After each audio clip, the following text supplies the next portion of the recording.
The Bondage of the Will by Martin Luther. Argument 6.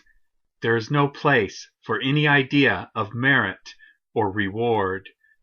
Those who teach free will say that if there is no free will, then there is no place for merit or reward.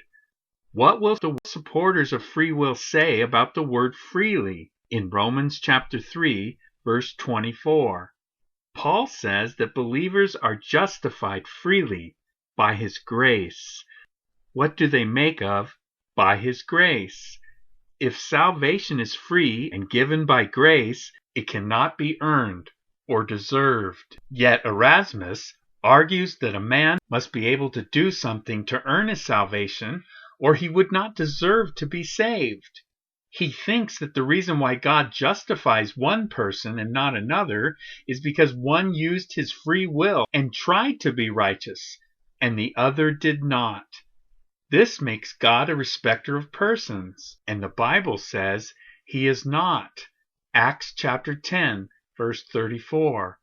Erasmus and some other persons like him say that men can do only a very little with their own free will to get salvation.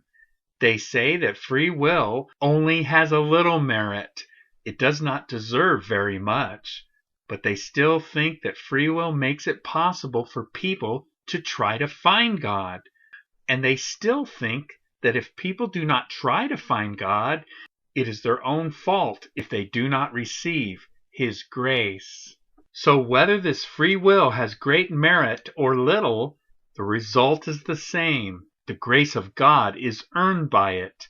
But Paul denies all merit when he says we are freely justified. Those who say that free will has only little merit are just as bad as those who say it has great merit. Both teach that free will has enough merit to secure the favor of God, so they are really no different from one another. Actually, these supporters of free will have given us a perfect example of jumping out of the frying pan into the fire. By talking about free will only having little merit, they make their position worse, not better.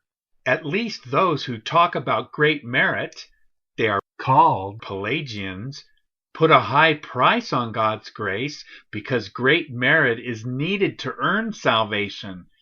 But Erasmus makes grace cheap. It can be obtained by a feeble effort.